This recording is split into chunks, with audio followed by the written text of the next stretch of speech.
આજના એપિસોડમાં આપણે આપણા જ મલકના એક એવા હોનહાર યુવકને મળવાનું છે જેમણે ફોજદાર એટલે કે પોલીસ સબ ઇન્સ્પેક્ટર બનવાનું સપનું પૂરું કરવા શિક્ષકની નોકરી છોડવા સાથે જીપીએસસી ક્લિયર કર્યા બાદ અન્ય મોભાદાર નોકરીઓ પણ જતી કરી છે। હા, વાત છે બનાસકાંઠાના દિયોદર તાલુકાના નાનકડા દેલવાડા ગામના એક શિક્ષક પુત્રની જીદની। દેલવાડા ગામના ખેડૂત પરિવારના પણ વ્યવસાય શિક્ષક એવા લાલજીભાઈ જોશીએ શિક્ષક તરીકેની સરકારી ફરજ સાથે ખેતીના પરંપરાગત વ્યવસાયને પૂરો ન્યાય આપી પોતાના સંતાનોને પણ પરિણામલક્ષી કેળવણી પૂરી પાડી છે।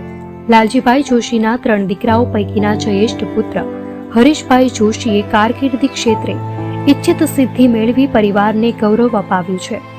ચાલુ અભ્યાસે જ પોતાની કાબેલિયત થકી પોલીસ કોન્સ્ટેબલ તરીકે સિલેક્ટ થઈ ગયેલા હરીશભાઈ જોશીએ કોન્સ્ટેબલ તરીકેની પ્રથમ નોકરી દરમિયાન જ પોતાના ઉપરી અધિકારી એવા ગામઠી ભાષામાં ફોજદાર તરીકે ઓળખાતા પીએસઆઈનો રૂઆબ અને પ્રભાવ જોઈ ગમે તે થાય પણ ફોજદાર તો બનવું જ એવી મનમાં ગાંઠ વાળી દીધી હતી। જોકે થોડાક સમય બાદ શિક્ષકની ભરતી હાથ ધરાતા એટીટી થયેલા હરીશભાઈ જોશી શિક્ષક તરીકે પસંદગી પામ્યા હતા, જેથી તેઓ કોન્સ્ટેબલની નોકરી છોડી શિક્ષક તરીકે જોડાયા હતા।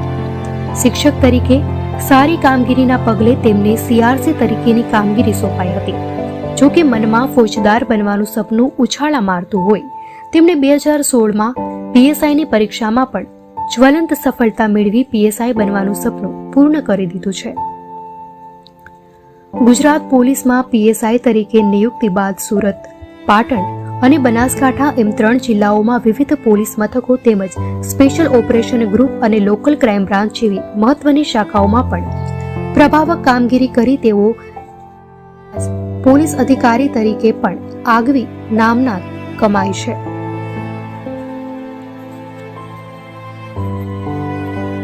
પોતાના સપનાઓ પૂરા કરવા આપણા વિસ્તારના જ હોનહાર યુવક હરીશભાઈ જોશીએ કેવા સંઘર્ષોમાંથી પસાર થવું પડ્યું એની વાતો આપણી નવી પેઢીને પ્રેરણા પૂરી પાડે તેવી છે। ત્યારે તેઓ હાલ મોઢેરા ખાતે પીએસઆઈ તરીકે ફરજ હોય અમે પણ રૂબરૂ મોઢેરા પહોંચી તેમની સફળતાની વાતો તેમના જ મોઢે સાંભળી હતી। એચએલ જોશી તરીકે પોલીસ બેડામાં જાણીતા બનેલા હરીશભાઈ જોશીએ મોઢેરા સ્થિત વિશ્વવિખ્યાત સૂર્ય મંદિર સંકુલમાં એકદમ હળવાશભર્યા માહોલ વચ્ચે યોજાયેલી આ મુલાકાતમાં પીએસઆઈ એચએલ જોશીએ મોકળા મને તેમના સંઘર્ષ તેમજ સિદ્ધિઓની વાત વર્ણવી હતી। આવો આપણે પણ ફોજદાર બનવા શિક્ષક સહિતની ઘણી બધી નોકરીઓ જતી કરનાર હરીશભાઈ જોશીના આવા ગજબના જજબાની વાતો એમની પાસેથી જ સાંભળીએ। નમસ્કાર, આપણે કોઈક નવા વ્યક્તિત્વની મુલાકાત કરાવે છે અને અમે જે સર્ચ કરીએ છીએ એ વ્યક્તિત્વમાં માત્ર કોઈ એક લાઈનની સિદ્ધિ નહીં પણ બહિર્મુખી પ્રતિભા ધરાવતા હોય એવા પાત્રો અમે જે સંશોધન કરવા નીકળ્યા છીએ એમાં આજે આપણે એક એવા પાત્રને મળવાનું છે કે જેમના મગજમાં તરુણાવસ્થામાં જ એક બીજ રોપાયું અને એ બીજ રોપાયું એને પૂરું કરવા માટે વિચાર બીજને વૃક્ષ કરવા માટે એમણે સારી નોકરીઓ જતી કરી છે અથવા સ્વીકારી જ નથી અને આજે એ પાછા આપણા દિયોદર તાલુકાના વતની પણ છે। અમે એમના વિશે ઘણું બધું સાંભળેલું કે એમની પાસે ઘણી બધી કલાઓ છે। તો એવા બહિર્મુખી વ્યક્તિત્વ ધરાવતા પોલીસ અધિકારી એચએલ જોશી એટલે કે હરેશભાઈ જોશી અત્યારે મોઢેરા પોલીસ સ્ટેશનમાં ફરજ બજાવે છે। એમને આજે અમે મળવા આવ્યા છીએ। અહીંયા વિશ્વ પ્રસિદ્ધ મોઢેરાનું જે છે સૂર્ય મંદિર એના સાનિધ્યમાં અમે એમની સાથે બેઠા છીએ।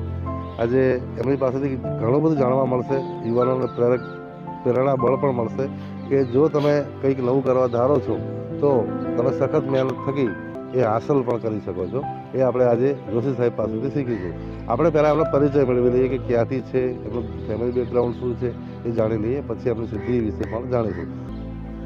વસંતભાઈ, મારું વતન છે બનાસકાંઠા જિલ્લાના દિયોદર તાલુકાનું દેલવાડા ગામ।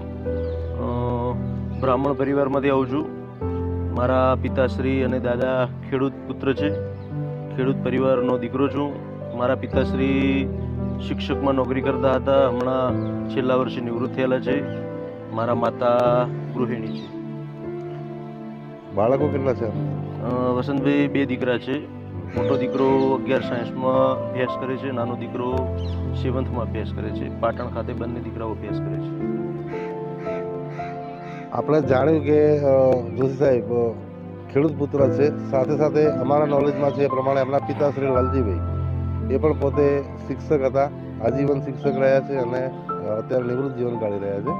એટલે કે શિક્ષણનો વારસો તો એમને પોતાના પરિવારમાંથી, ઘર આંગણાથી જ મળ્યો છે અને શિક્ષણ થકી જ આજે જે પણ પોસ્ટ ઉપર છે ત્યાં પહોંચ્યા છે. પણ નવીની વાત એ છે કે પોતે અત્યારે PSI છે, પરંતુ પ્રાથમિક શાળામાં શિક્ષક તરીકે પણ શિક્ષણ કાર્ય પણ કરાવી ચૂક્યા છે અને CRC તરીકે પણ એમણે રોલ ભજવેલો છે. પરંતુ એમની જે પસંદગીનો વિષય હતો પોલીસમાં PSI બનવાનો, એના કારણે એમણે શિક્ષકની નોકરી લેફ્ટ કરેલી છે. તો આપણે એ જાણીશું કે શિક્ષક તરીકેના તમારા અનુભવો કેવા રહ્યા અને તમે કેમ આ પોલીસ લાઈનમાં જ આવ્યા? જી વસંતભાઈ, સૌથી પહેલાં કહું તો સૌથી મારી પ્રથમ નોકરી પોલીસ કોન્સ્ટેબલની હતી, જે 2008ના અંતમાં હું નોકરી પર લાગેલો અને 2009ના ફેબ્રુઆરી મહિનાના વચ્ચે હું પોલીસ ડિપાર્ટમેન્ટમાં હાજર થયેલો બનાસકાંઠાની અંદર પોલીસ કોન્સ્ટેબલ તરીકે. ત્યારબાદ હું ATD કરેલું હતું. 2007માં મેં ATD પૂર્ણ કરેલું. આર્ટ ટીચર ડિપ્લોમા, ચિત્ર શિક્ષક તરીકેનો કોર્સ છે, એ પણ મેં કરેલો હતો. જેના કારણે 2010માં જે વિદ્યા સહાયકની જાહેરાત આવેલી, તો 2010ના એપ્રિલ મહિનાની અંદર હું દિયોદર તાલુકાના લુદ્રા પગાર કેન્દ્ર શાળા ખાતે વિદ્યા સહાયક તરીકે નોકરીમાં જોડાયો. ત્યારબાદ મેં 4 વર્ષ જેવી શિક્ષકની નોકરી કરી લુદ્રા પગાર કેન્દ્ર શાળામાં અને શિક્ષકમાંથી એક ડેપ્યુટેશન ઉપરની પોસ્ટ છે CRC કોઓર્ડિનેટર. 2013ની અંદર હું CRC કોઓર્ડિનેટરની એક્ઝામ આપી અને દિયોદર એક ક્લસ્ટર ખાતે CRC કોઓર્ડિનેટર તરીકે જોડાયો. 13-14 વર્ષ જેવું મેં CRC કોઓર્ડિનેટર તરીકે કામ કર્યું. ત્યારબાદ જે સૌ પ્રથમ કોન્સ્ટેબલનું જનૂન હતું જે પોલીસ ડિપાર્ટમેન્ટમાં પરત આવવાનું, એ જનૂને પાછો મને 2015માં ફરી પોલીસ ડિપાર્ટમેન્ટ જોઈન કરવા માટે મજબૂર કર્યો. તો 2015ના અંતમાં એટલે કે 2016ના પહેલા મહિનાના અંતની અંદર હું પોલીસ ડિપાર્ટમેન્ટમાં as a police sub inspector તરીકે જોઈન થયો. બહુ રોચક વાત છે. એમણે પહેલાં શરૂઆતમાં પોલીસ કોન્સ્ટેબલ તરીકે નોકરી કરી, પછી શિક્ષક બન્યા, પાછા પોલીસમાં પરત આવ્યા છે અને એમના પસંદગીના પદ ઉપર. સાહેબ, આ પોલીસમાં જ પાછા આવવાનું આપનું જે મગજમાં વિચાર બીજ રોપાયેલો, એનું કોઈ ખાસ કારણ જાણી શકું? જી વસંતભાઈ, સૌથી પહેલાં તો વસંતભાઈ કહું તો હું સૌથી પહેલી જે કોન્સ્ટેબલની નોકરી સ્વીકારી એક બેરોજગાર હતા અને સૌ પ્રથમ નોકરી આવે એ સ્વીકારી લીધેલી. કારણ કે એ વખતે તો ગરીબ પરિવાર, બધા ગામડાઓમાં ખેડૂત પરિવારોમાંથી આવેલા, તો કોઈ પણ નોકરી લેવી એક અનિવાર્ય હતી, જેના કારણે આપણે કોન્સ્ટેબલની નોકરી સ્વીકારી લીધેલી. કોન્સ્ટેબલમાં આવ્યા બાદ મારા PSI એ વખતે હતા થરા પોલીસ સ્ટેશનમાં વેડીવાળા સાહેબ. હા, વેડીવાળા સાહેબનું જે એમની કામ કરવાની પદ્ધતિ, એમની રહેણી કહેણી અને આ બધો જે પોલીસ ખાતાનો રૂઆબ જોયો, તે વખતે જ મનમાં ફિક્સ કરેલું કે ફોજદાર તો બનવું જ છે. બરાબર. તો પોલીસ સબ ઇન્સ્પેક્ટર બનવાની એ વખતેથી જ મનની અંદર ધારણા ફિટ કરેલી કે એક્ઝામ પાસ કરી અને સબ ઇન્સ્પેક્ટર બનવું છે. આપ PSI તરીકે ચોઈસ થયા પછી ક્યાં ક્યાં ફરજ બજાવી છે અત્યાર સુધી? PSIમાં વસંતભાઈ હું 2016માં સિલેક્ટ થયેલો. હું ગુજરાત ટોપર હતો 2016ની બેચ, મારી બેચમાં. મારું ફર્સ્ટ પોસ્ટિંગ સુરત સિટીમાં થયેલું. એ વખતે પ્રોબેશન પીરિયડમાં મારું સૌથી પહેલું પોલીસ સ્ટેશન હતું અઠવા લાઇન્સ પોલીસ સ્ટેશન. ત્યારબાદ સુરત, બનાસકાંઠાનું અંતર બહુ વધારે હતું, એટલે DG સાહેબની વિનંતીથી મારી બદલી પાટણ ખાતે કરાવેલી. બનાસકાંઠાની બાજુનો જિલ્લો હતો પાટણ. પાટણમાં સૌથી પ્રથમ મારું પોસ્ટિંગ વાગડોદ પોલીસ સ્ટેશન ખાતે થયેલું. ત્યારબાદ ત્યાંથી B ડિવિઝન પોલીસ સ્ટેશન આવેલા, Patan city B division. B division બાદ ત્યાંથી સૌ પ્રથમ મને સ્વતંત્ર હવાલો સમી પોલીસ સ્ટેશન આપવામાં આવ્યો, કે જે મારું PSI તરીકેનું પ્રથમ સ્વતંત્ર પોલીસ સ્ટેશન હતું. સમી પોલીસ સ્ટેશન બાદ ફરી મને એના પછીનો પીરિયડ મારો હારીજ પોલીસ સ્ટેશનમાં આવ્યો. હારીજ પોલીસ સ્ટેશન પણ મેં સ્વતંત્ર હવાલા તરીકે કરેલું. ત્યારબાદ સિદ્ધપુર પોલીસ સ્ટેશન કર્યું. સિદ્ધપુર પોલીસ સ્ટેશન બાદ ફરી પાછું મને સમી પોલીસ સ્ટેશન મૂકવામાં આવ્યો, તો બીજી ટર્મમાં પણ મેં સમી કર્યું. ત્યારબાદ ફરી હું SOGમાં ગયેલો, પાટણ SOG બાદ મેં સાંતલપુર પોલીસ સ્ટેશન પણ કરેલું પાટણ જિલ્લાનું. ત્યારબાદ મારો 3 વર્ષ પૂર્ણ થવા આવેલા પાટણ જિલ્લામાં, એટલે 3 વર્ષે મારી વહીવટી કારણોસર બદલીઓ આવતી હોય છે. તે બદલીઓમાં હું 3 વર્ષ બાદ બનાસકાંઠા જિલ્લામાં ગયેલો. બનાસકાંઠા જિલ્લામાં સૌ પ્રથમ મારું પોસ્ટિંગ સ્પેશિયલ ઓપરેશન ગ્રુપ SOGમાં થયેલું, બનાસકાંઠા SOG. ત્યારબાદ થોડા સમય પછી હું દાંતા પોલીસ સ્ટેશન ગયેલો. દાંતા પોલીસ સ્ટેશન પણ ઘણો સમય કરેલો. ત્યારબાદ દાંતાથી હું શિહોરી પોલીસ સ્ટેશન ખાતે બદલી કરીને આવેલો. શિહોરી હું એકદમ ઓછો સમય રહેલો. ત્યારબાદ મારી માંગણી ભાભર પોલીસ સ્ટેશન ખાતે થયેલી અને ભાભર પોલીસ સ્ટેશન સળંગ 1 વર્ષ સુધી કર્યું. ભાભર પોલીસ સ્ટેશન બાદ મારી કમાન્ડોની અમારી એક બેઝિક તાલીમ હોય છે સબ ઇન્સ્પેક્ટર તરીકે. કમાન્ડોની તાલીમ બાકી હોય ભાભર પોલીસ સ્ટેશનના કાર્યકાળ બાદ હું કમાન્ડો તાલીમમાં ગયેલો. ચાલુ કમાન્ડો તાલીમ દરમિયાન જિલ્લા બદલી આવેલી ઇલેક્શન લક્ષી 2022માં. એ વખતે મારી બદલી મહેસાણા જિલ્લા ખાતે થયેલી. મહેસાણામાં મારું પ્રથમ પોસ્ટિંગ ખેરાલુ પોલીસ સ્ટેશન હતું. ત્યારબાદ હું ક્રાઇમ બ્રાન્ચમાં આવેલો મહેસાણા. ક્રાઇમ બ્રાન્ચ કરી ક્રાઇમ બ્રાન્ચ પછી મારું એના પછીનું પોલીસ સ્ટેશન હાલ મોઢેરા છે, જે હાલ કન્ટિન્યુ છે સ્વતંત્ર હોવાનું. અમે જે પ્રમાણે જાણ્યું છે કે તમારા જે બનાસકાંઠામાં હું વર્કિંગ કરું છું એટલે દાંતા પોલીસ સ્ટેશન, શિહોરી અને ભાભર, આ 3 પોલીસ મથકના આપના જે કાર્યકાળ છે એ મેં જાણ્યા છે, નજીકથી આપની કામગીરીને નિહાળી પણ છે. આપની એક છબી એવી પણ છે કે તમે સિંઘમ તરીકે પણ ઓળખાવો છો અને સેવાભાવી તરીકે પણ જાણીતા છો. કાયદાની મર્યાદામાં રહીને આપણે બધા કામો કરવા પડતા હોય છે. દરેક પોલીસ સ્ટેશનની ભૌગોલિક પરિસ્થિતિ અલગ હોય છે. ઉદાહરણ આપું તો દાંતામાં જંગલો હતા, શિહોરીમાં નદી હતી, ભાભરને અડીને રણ હતું. મતલબ 3 પોલીસ સ્ટેશનની ભૌગોલિક પરિસ્થિતિ અલગ હતી. તો લોકોની રહેણી કહેણી એ પણ બધી અલગ હોય છે. લોકોનું ત્યાં ક્રાઇમ રેટ પણ અલગ હોય છે, ક્રાઇમનો રેશિયો પણ અલગ હોય છે. તો દરેક જગ્યાએ અલગ અલગ પદ્ધતિથી કામ કરવું પડતું હોય છે. પણ કાયદાની મર્યાદામાં રહી અને હંમેશા સારા કામ કરવાનો પ્રયત્ન કરેલો છે વસંતભાઈ. સાથે આપ ફરજની સાથે સાથે આપ સેવાકીય કાર્યો પણ ઘણા બધા કરતા હા હોય છો. વસંતભાઈ, ઘણીવાર સેવાકીય કાર્ય કરવાનો જો અમને લાભ મળે, મોકો મળે તો હું હરેક વખતે સેવાકીય કામ કરતો હોઉં છું. સામાજિક કામ, બ્લડ ડોનેશન કેમ્પ હોય, શૈક્ષણિક કોઈ પણ સ્કૂલોને લગતું કામ હોય છે. ત્યારબાદ ઘણીવાર અમારે એક શિહોરી પોલીસ સ્ટેશનમાં હતો ત્યારનો એક દાખલો આપું. એક વડા ગામનો વાઘેલા વિષ્ણુ કરીને એક બ્લાઇન્ડ ફૂટબોલ ખેલાડી હતો. ફૂટબોલ એ ખેલાડી વખતે એની પરિસ્થિતિ બહુ ખરાબ હતી. તો એ મારી જોડે આવેલો કે સાહેબ મારી પરિસ્થિતિ બહુ ખરાબ છે, મારે કેમ્પમાં જવું છે અને પૈસા નથી. તો અમે પોલીસ પરિવારે મીન્સ મદદ કરી અને એને એ લેવલે પહોંચાડ્યો અને એ અત્યારે સારું એવું ઇન્ટરનેશનલ વર્લ્ડ કોમ્પિટિશનમાં રમ્યો અફઘાનિસ્તાનમાં. તો એવું આવા જે પણ અમારા પાસે આવે, અમે ક્યારેક ઠંડીના સમયમાં ધાબળા વિતરણ પણ કરતા હોઈએ છીએ. ગરીબ લોકોને ધાબળાનું કે ઠંડીની અંદર ઠંડીના કારણે કોઈ અવસાન ન પામે એનું પણ અમે ધ્યાન રાખતા હોઈએ છીએ. કૂતરાઓ હોય છે તો શિયાળામાં કૂતરાઓને શીરો બનાવીને ખવડાવવાના પણ અમે કાર્યક્રમો ઘણીવાર કરતા હોઈએ છીએ. ત્યારબાદ અમે વિસ્તારની અંદર ફરતા હોઈએ, ત્યાં કોઈ પણ ગરીબ કે એ ટાઈપનું લાગે તો લોક સહકાર મેળવી અને એને અનાજની કે એવી કીટો આપવાનું, રાશન કીટો આપવાનું, આવું પણ અમે કામ કરેલું. કોરોના વખતે મહામારીમાં પણ અમે માસ્ક વિતરણ, રાશન કીટ વિતરણ, આવા ઘણા કામ પોલીસના અને પોલીસ પરિવારોના સહયોગથી કરેલા. આપણે હમણાં પ્રારંભિક વાતચીત દરમિયાન આપણે કહ્યું કે આપણે જે શિક્ષક તરીકેની પસંદગી છે એ એટીડી બેઝ ઉપર થઈ, કલા શિક્ષક તરીકે. તો સીધો અર્થ એનો એ થાય છે કે તમે કલામાં પણ માહિર છો. તો એ વિશે કંઈક પ્રકાશ પાથરો. વસંતભાઈ, મેં 2006 અને 2007માં મહેસાણા જિલ્લાના વિજાપુર તાલુકાનું રણાસણ ગામ છે, ત્યાં મેં આર્ટ ટીચર ડિપ્લોમા કરેલો છે, જે ચિત્ર વિષયનો ડિપ્લોમા છે. ચિત્રની અંદર શિક્ષક તરીકેનો ડિપ્લોમા છે. તો એ ચિત્ર શિક્ષક તરીકે માહિર થવા માટે 2 વર્ષ સતત તાલીમ આપવામાં આવે છે એટીડીમાં. અને અમારા એટીડીના બીજા વર્ષની અંદર હું ઓલ ગુજરાત સેકન્ડ છું અને એટીડીના બેઝ ઉપર જ હું ચિત્ર શિક્ષક તરીકે સિલેક્ટ થયેલો અને હું શિક્ષકમાં પણ ચિત્ર શિક્ષક જ હતો.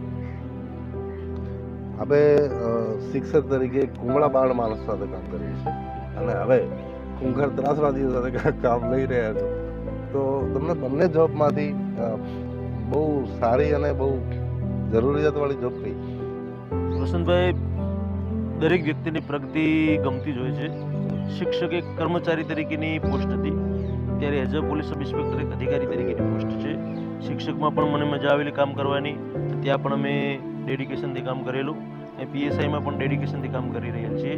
પણ શિક્ષક કરતાં પોલીસ ખાતાની અંદર લોકોની સેવા કરવાના ચાન્સ વધુ મળતા હોય છે. તમે ધારો એટલું લોકોની મદદ કરી શકો છો. શિક્ષકમાં એ ચાન્સીસ સીમિત હતા, બાળકોના શિક્ષણ પૂરતા જ હતા. આપણે વિપ્ર પરિવારમાંથી આવો છો તો બ્રાહ્મણોનો કર્મકાંડ સાથેનો નાતો વર્ષો પુરાણો છે. તો આપણા પરિવાર કોઈ કર્મકાંડમાં જાણે છે?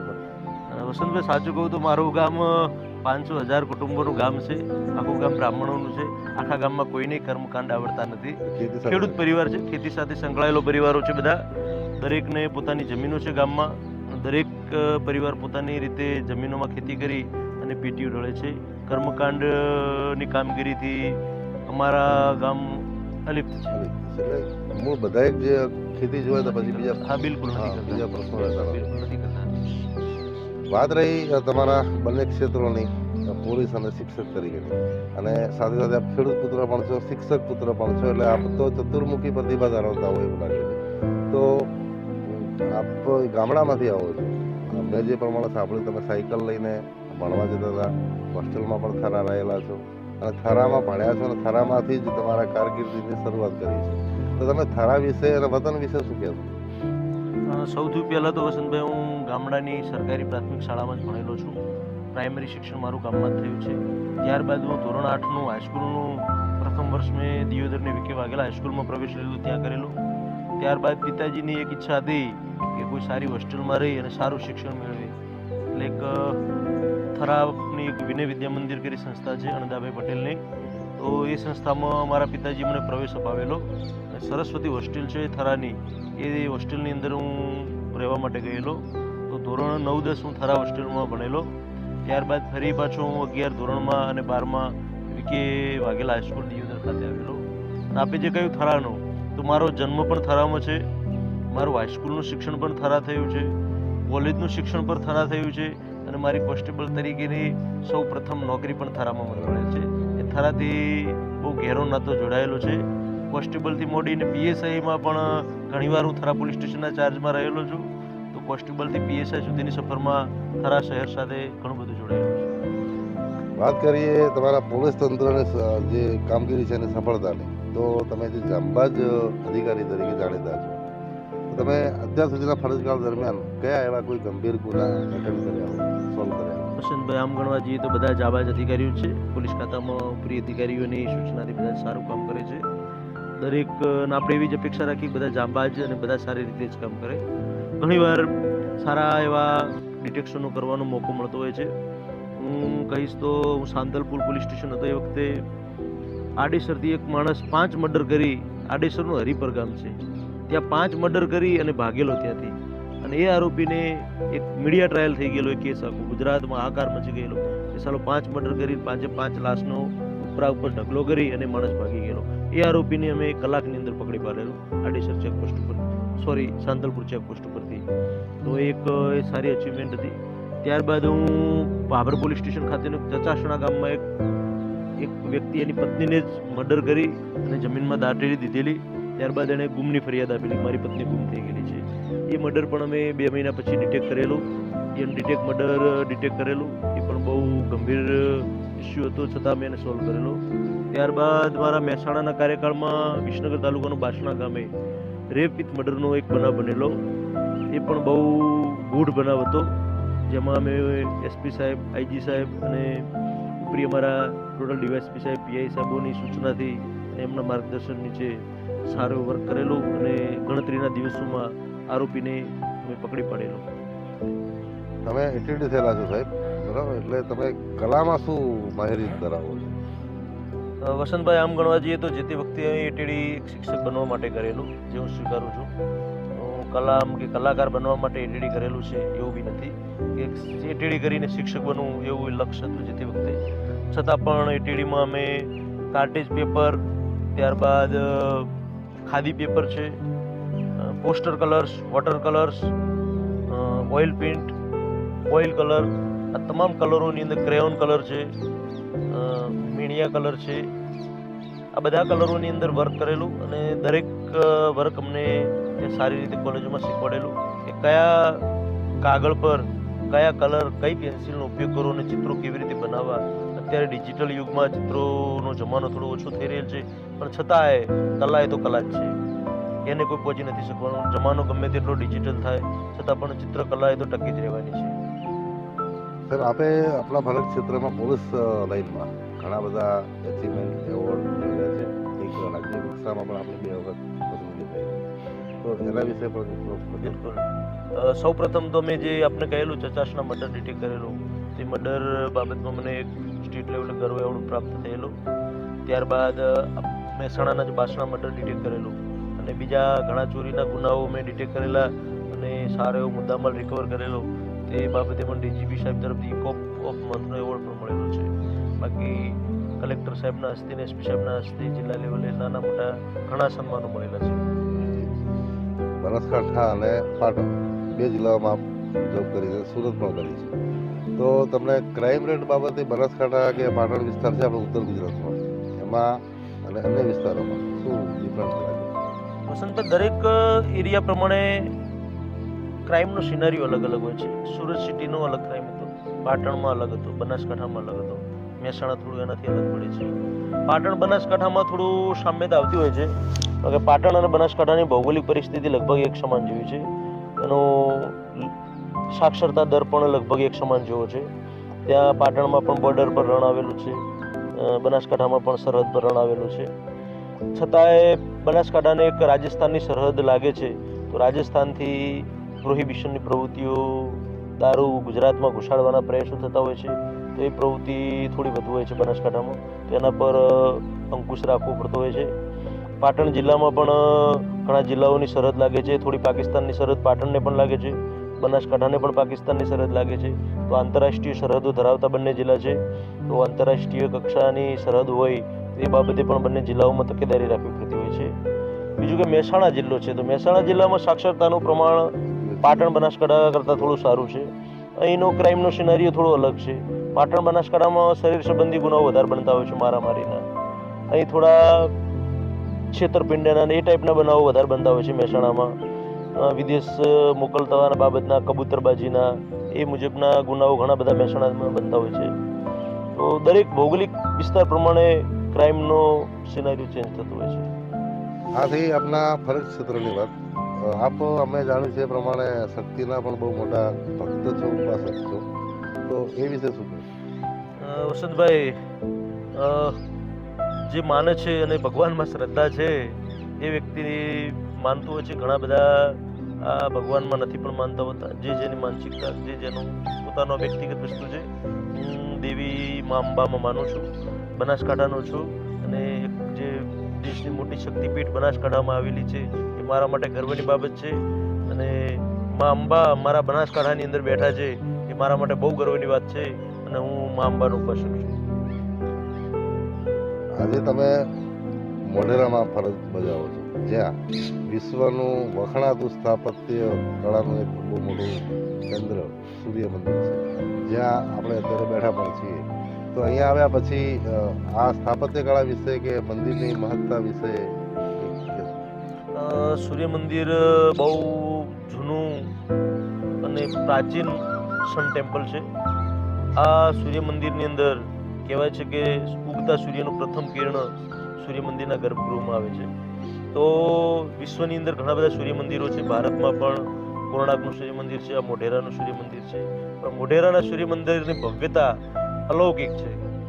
આપણા ભારતના માનનીય વડાપ્રધાનશ્રીના પ્રયાસોથી સૂર્ય મંદિરને વર્લ્ડ હેરિટેજ સાઇટ તરીકે પણ જાહેર કરેલું છે. અહીં વિશ્વભરમાંથી પ્રવાસીઓ આવતા હોય છે.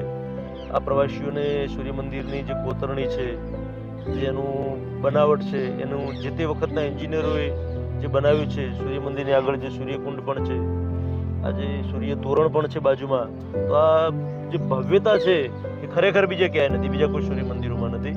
જેના કારણે વિશ્વભરમાંથી પ્રવાસીઓ આવતા હોય છે. અમારા પોલીસ સ્ટેશનની અંદર આવે છે. અમે પણ પૂરતો પોલીસ બંદોબસ્ત રાખીએ છીએ. સૂર્ય મંદિરમાં કાયદો અને વ્યવસ્થા જળવાઈ રહે એવા હરહંમેશ પ્રયત્નો કરતા હોય છે. પ્રવાસીઓને કોઈ અગવડ ના પડે, પાર્કિંગમાં કોઈ અગવડ ના પડે, કારણ કે ભારત દેશમાં બીજા વિશ્વના તમામ દેશોમાંથી પ્રવાસીઓ આવે છે. આપણા ગુજરાતની, આપણા મહેસાણાની અને આપણા મોઢેરાની કોઈ ખરાબ છાપ લઈને ના જાય વિદેશોમાં, તો એની અમે પૂરતી તકેદારી રાખીએ છીએ. હંમેશા ગરવી ગુજરાતનું નામ ઊંચું રહે એવા અમે સૂર્ય મંદિરમાં પ્રયત્નો કરીએ છીએ. આપ પોલીસ અને શિક્ષક બે ક્ષેત્રમાં ફરજ બજાવી ચૂક્યા છો. હવે તમારું જેમ તમે કહ્યું એમ કે તમારું સપનું હતું કે મારે ગમે તે ભોગે ફોજદાર તો બનવું. હવે આપ ફોજદાર તો બની જ ગયા છો, એટલે અહીંયા તમારી મહત્વાકાંક્ષાનો અંત આવે છે કે ઉદય થાય છે? મહત્વાકાંક્ષા વસંતભાઈ ક્યારેય ઘટવી ના જોઈએ. હંમેશા પ્રગતિનું જ વિચારવું જોઈએ. ક્યારેય સંતોષ ના માની ન લેવો જોઈએ કોઈ વસ્તુથી. હજી હું ઈચ્છીશ કે હું પીઆઈ બનું, ડીવાયએસપી બનું અને આગળ હંમેશા પ્રગતિ કરતો રહું. મારા પરિવારની પણ પ્રગતિ થાય, મારી ખુદની પણ પ્રગતિ થાય. આ દેશ માટે, આ ગુજરાત માટે હંમેશા મારા હાથથી સારા જ કાર્યો થાય એવા પ્રયત્ન કરતો રહું એવી મને અપેક્ષા. હું પીએસઆઈ જ રહું ને એક સ્વીકારીને આ જ સ્ટેજ પર બેસી રહું એવું નથી. હું મારી આગળ વધવાની ખૂબ ઈચ્છા છે અને હું ખૂબ આગળ વધી દેશની સેવા કરવા માંગુ. મારી પણ શુભકામનાઓ છે. આપ બનાસકાંઠા જેવા અલ્પ શિક્ષિત અને વિકાસથી વંચિત ગણાય એવા જે વર્ષો સુધી આપણી છાપ રહી એવા વિસ્તારમાંથી આપ બહુ કપરી પરિસ્થિતિમાંથી આવ્યા છો, શિક્ષણ મેળવ્યું છે અને આજે પોતાનું ઈચ્છિત અચીવમેન્ટ પણ મેળવ્યું છે. તો તમે બનાસકાંઠાના યુવાધનને, ખાસ કરીને આપણા બ્રહ્મ સમાજના યુવાધનને શું કહેવા? સૌ પ્રથમ તો વસંતભાઈ કહીશ કે બનાસકાંઠામાં થોડા સમય પહેલાં બહુ ખરાબ પરિસ્થિતિ હતી, પણ સરકારશ્રીના પ્રયાસોથી જે નર્મદા કેનાલનું પાણી આવેલું છે જેથી ખેતીમાં સારા એવા લોકો પાક લઈ રહ્યા છે અને લોકોનું જીવન ધોરણ ઊંચું આવ્યું છે. બાકી સૌ પ્રથમ તો પહેલાં બનાસકાંઠામાં સરકારી નોકરી જો ના મળે તો માણસ રવડી જતો એવી હાલત હતી, પણ સરકારશ્રીના પ્રયત્નોથી નહેર આવ્યા પછી જીવન ધોરણ સુધર્યું છે. અને બીજું તમે કહેવું તો એમ કે દરેક સમાજના યુવાનોને હું એક જ સલાહ આપીશ કે બસ જાગો, ઉઠો અને દોડતા રહો, મહેનત કરો, ખૂબ આગળ વધો. કોઈ ખાતાની અંદર ક્યાંય પણ જવાનો પ્રગતિનો કોઈ શોર્ટકટ છે નહીં. મહેનત સિવાયનો બીજો કોઈ વિકલ્પ નથી. સતત મહેનત કરતા રહેશો તો સફળતા 100% આપના ચરણોમાં આવીને પડશે. પછી તમે તમારા જે પણ ક્ષેત્રમાં હો ત્યાં મહેનત કરો. એવું જરૂરી નથી પોલીસ ડિપાર્ટમેન્ટમાં આવું. અત્યારે સરકારશ્રી ઘણી બધી નોકરીની જાહેરાત આવે છે. હમણાં જીપીએસસી પણ એનું કેલેન્ડર જાહેર કરેલું છે અને ક્લાસ 1-2ની પરીક્ષાઓનું. તો એ બધી પરીક્ષાઓ વાલી અને યુવાનો આગળ વધી શકે છે અને પોતાના દરેક ક્ષેત્રની મહેનત કરે. ધોરણ 11-12થી જ મહેનત ચાલુ કરી દેવી જોઈએ અને જ્યાં સુધી સફળતા ના મળે ત્યાં સુધી જંપવું ના જોઈએ. હું યુવાનોને એક જ સલાહ આપીશ કે કોઈ જાતનો શોર્ટકટ શોધ્યા વગર સતત મહેનત કરતા રહો. સફળતા મળશે ને મળશે. સાહેબ, એક બહુ નિખાલસ સવાલ એ પૂછીશ કે સામાન્ય રીતે પોલીસની છાપ હજુ પણ ક્યાંક આપણે એવું કહેવાય છે કે પોલીસની મથરાવટી મેળવી હોય. આપ જેવા ઘણા સારા બાહુસ અધિકારીઓ સારું કામ પણ કરતા હોય છે. આ બાબતે પોલીસ અને પ્રજા વચ્ચે જે અંતર પ્રવર્તે છે હાલમાં, એ ઘટાડવા માટે પોલીસ તંત્રએ શું કરવું?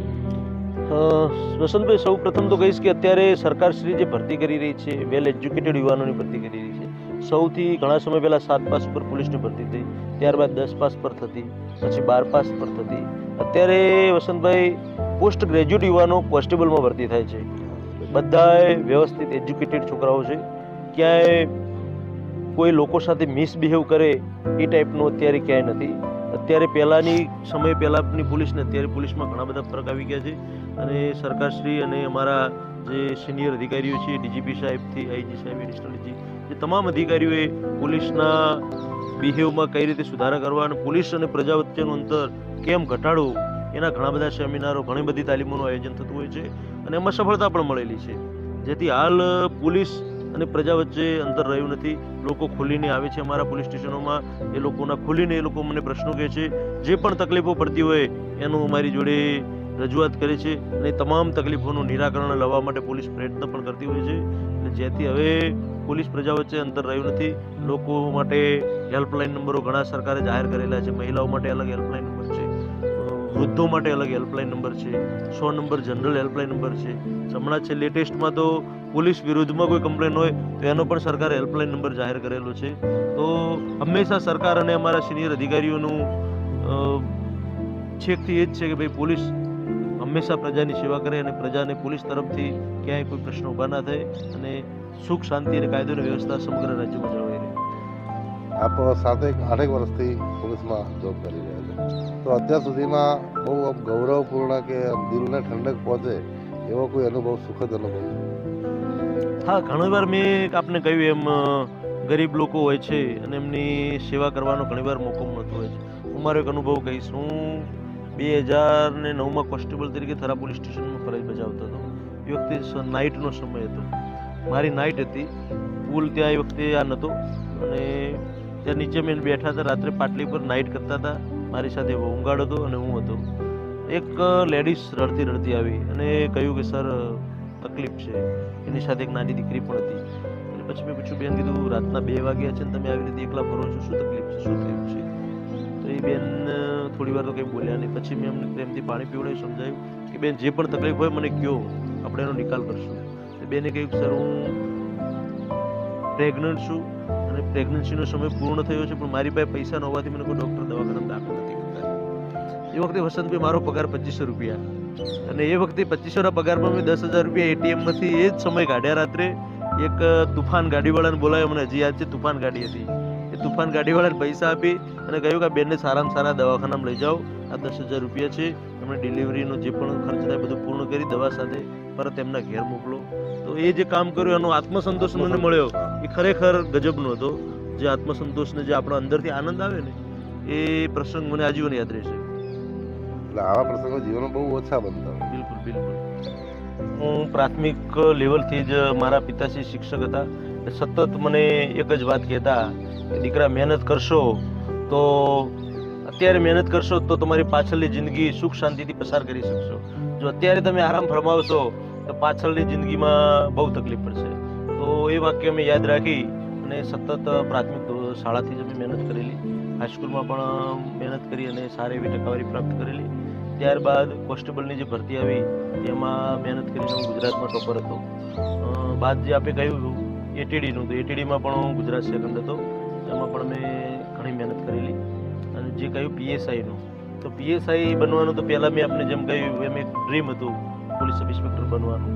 એના માટે વસંતભાઈ કહીશ ને કે 24 કલાકમાંથી 18 કલાક અમે રીડિંગ કરેલું છે. અમે છાપું વાંચવાનું આવે ને, જે ન્યૂઝપેપર તો ડેલી વાંચવું જ પડે. કોઈ પણ પરીક્ષાની તૈયારી કરતા હો તો વર્તમાન પ્રવાહોથી માહિતગાર રહેવું પડતું હોય છે.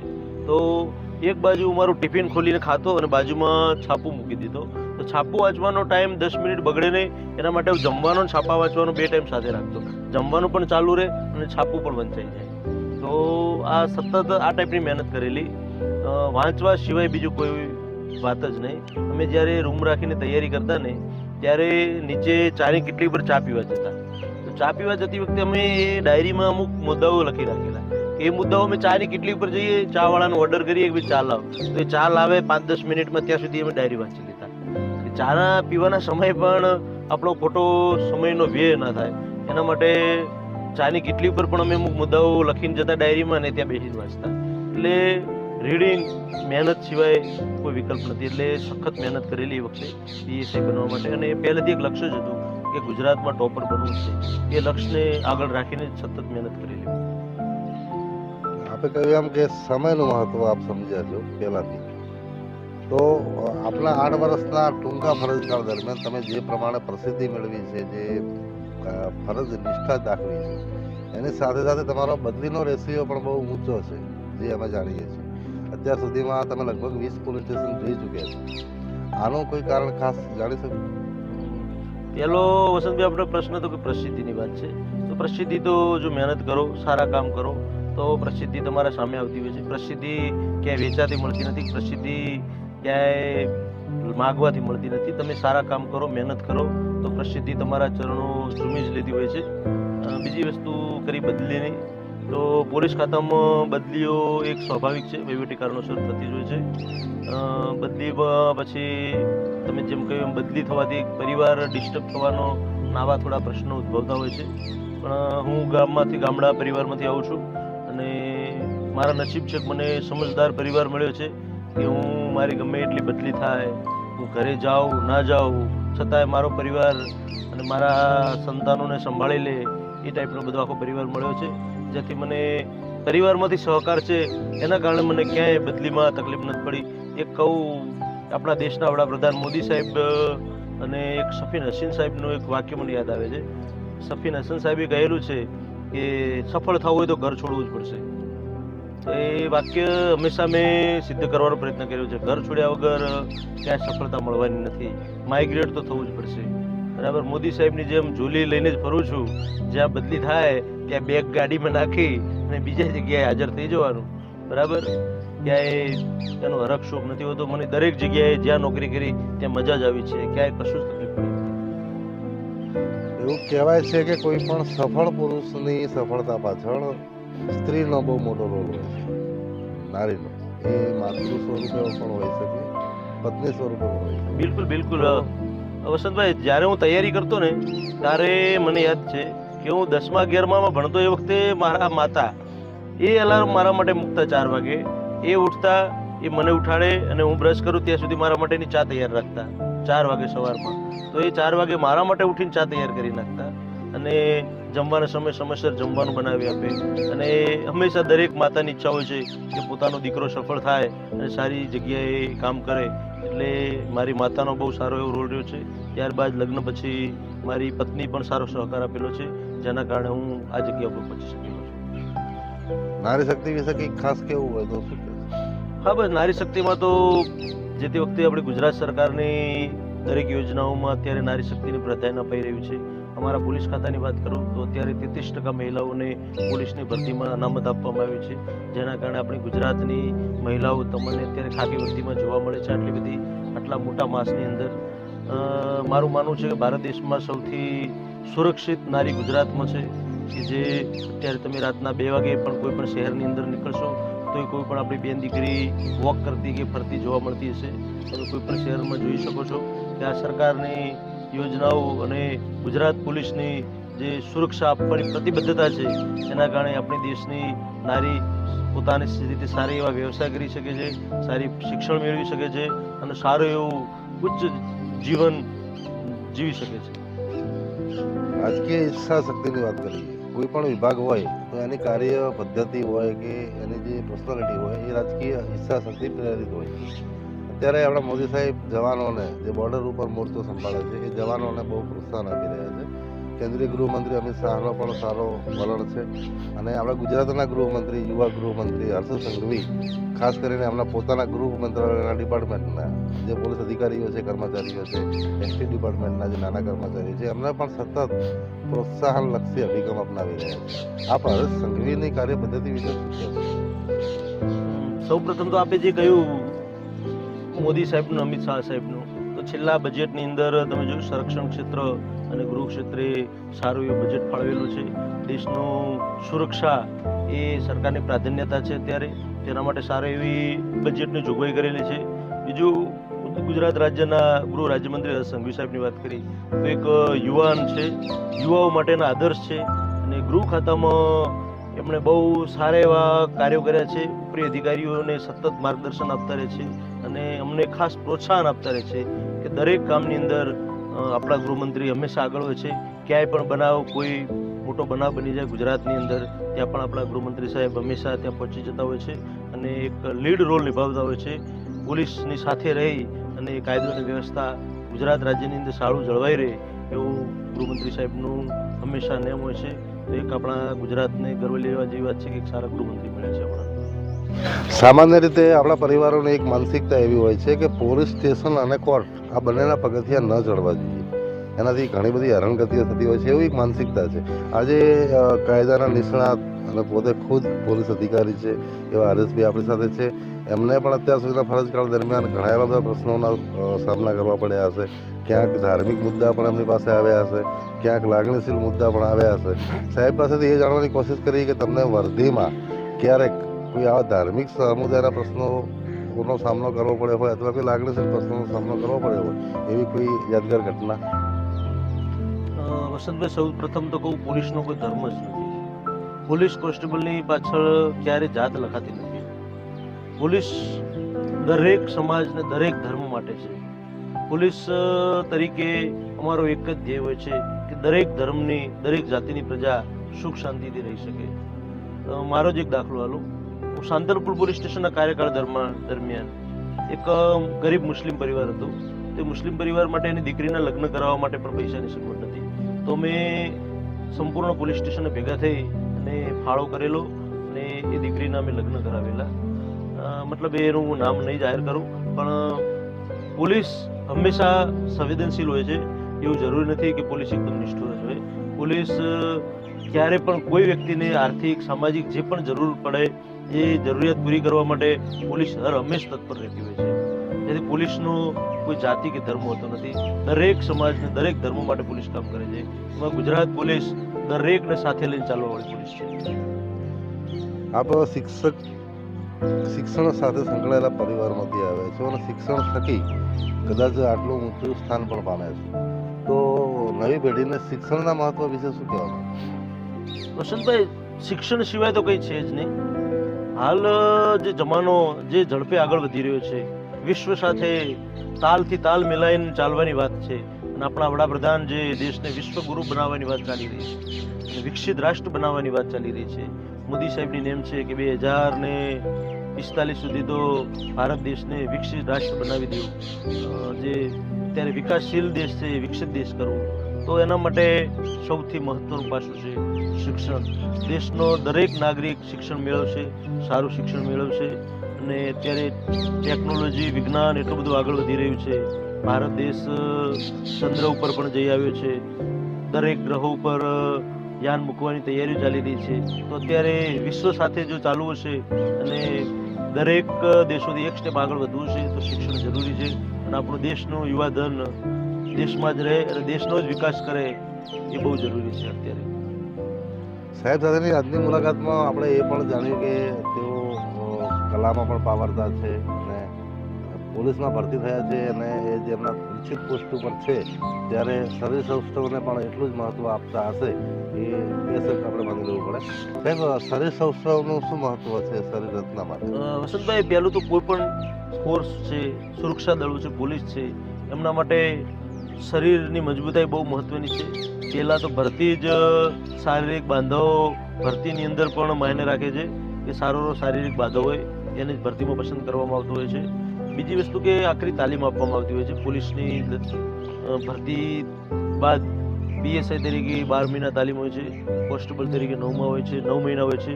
અને અત્યારે તો સરકારશ્રીની જે પણ અધિકારીઓ છે તમામ અધિકારીઓ કમાન્ડો તાલીમ ફરજિયાત છે. PI, PSI અને DSP જે પણ ડાયરેક્ટ ભરતીના અધિકારીઓ ભરતી થાય છે એમને 3 માસની બેઝિક કમાન્ડો તાલીમ પણ લેવી પડતી હોય છે. સાહેબે જેમ કહ્યું કે એમને કમાન્ડો તાલીમ પણ આપવામાં આવતી હોય છે અને ફરજ દરમિયાન એમને બહુ કરડાકી ભર્યો અભિગમ પણ રાખવો પડતો હોય છે. ત્યારે પ્રશ્ન એ થાય કે જો PSI કક્ષાના અધિકારીને આટલી કડકાઈ રાખવી પડે તો એમના IPS અધિકારીઓ જે ઉચ્ચ અધિકારીઓ હશે એ પણ કડક જ હશે. સ્વાભાવિક રીતે આપણી પાસેથી કામ લેવાનું રહેતું હશે. સાહેબ, એવું જાણી શકું કે તમને અત્યાર સુધીમાં ઘણા બધા IPS સાથે કામ કર્યું હશે તો કયા IPS બહુ સોબર લાગે? વસંતભાઈ, સૌ પ્રથમ તો હું મારી જાતને નસીબદાર માનીશ કે આજ દિન સુધી મને બહુ સારા IPS અધિકારી જોડે કામ કરવાનો મોકો મળે છે. પાટણથી શરૂઆત કરું તો સૌ પ્રથમ મારા SP અશ્વિન ચૌહાણ સાહેબ બહુ સારા અધિકારી અને મને પ્રોબેશન ટાઈમમાં જ સ્વતંત્ર પોલીસ સ્ટેશનનો મોકો આપેલો, જેના કારણે હું અત્યારે આ જગ્યા ઉપર પહોંચ્યો છું. બાકી જો મને એ વખતે જ મને એનો મોકો ના આપેલો હોત તો કદાચ આટલા સુધી હું ના પહોંચ્યો હોત.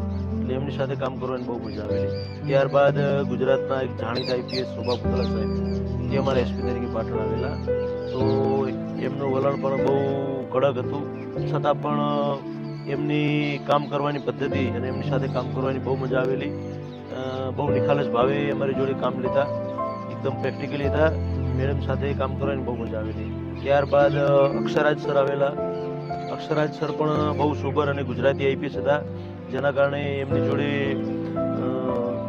જે વાતચીત કરી શકતા હતા, અમે કોઈ પણ ખુલ્લા મનથી બોલી શકતા હતા.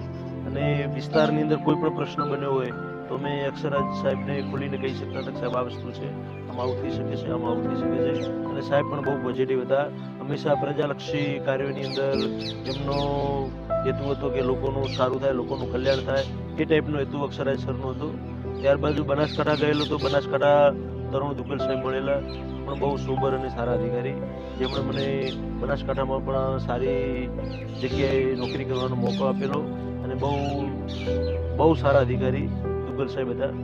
તરુણ દુગ્ગલ સાહેબની બદલી થયા બાદ ત્યારબાદ ફરી મને અક્ષરાજ જોડે બનાસકાંઠામાં પણ મોકો મળેલો.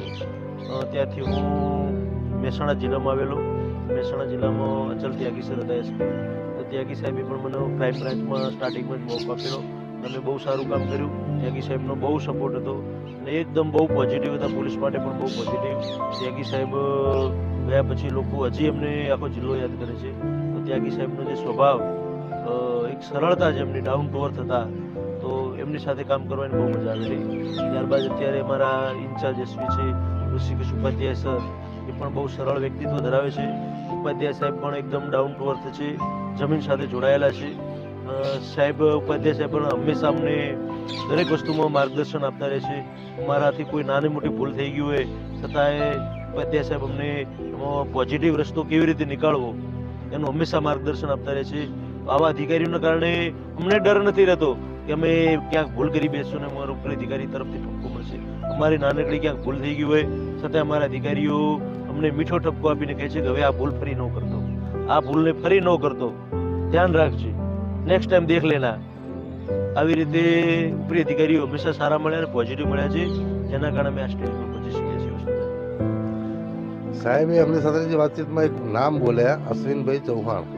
અશ્વિનભાઈ ચૌહાણને હું પણ સારી રીતે જાણું છું. વર્ષો પહેલાં એ ડીસામાં ડીવાયએસપી પણ રહેલા છે. એની પહેલાં તમારી એમની સામ્યતા એ છે કે તમે જેમ શિક્ષક અને પોલીસ બંને જોબ એક સાથે કરી છે એમ અશ્વિનભાઈ ચૌહાણે પણ કદાચ ભીલડીમાં આઈ થિંક મામલતદાર તરીકે કામ કર્યું.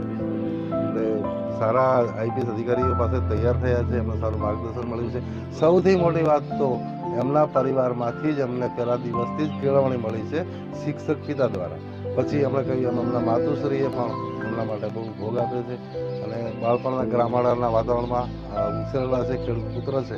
એટલે બધા જ પ્રવાહો છે જિંદગીના, એનાથી પોતે સારી રીતે માહિતગાર થઈ ગયા છે.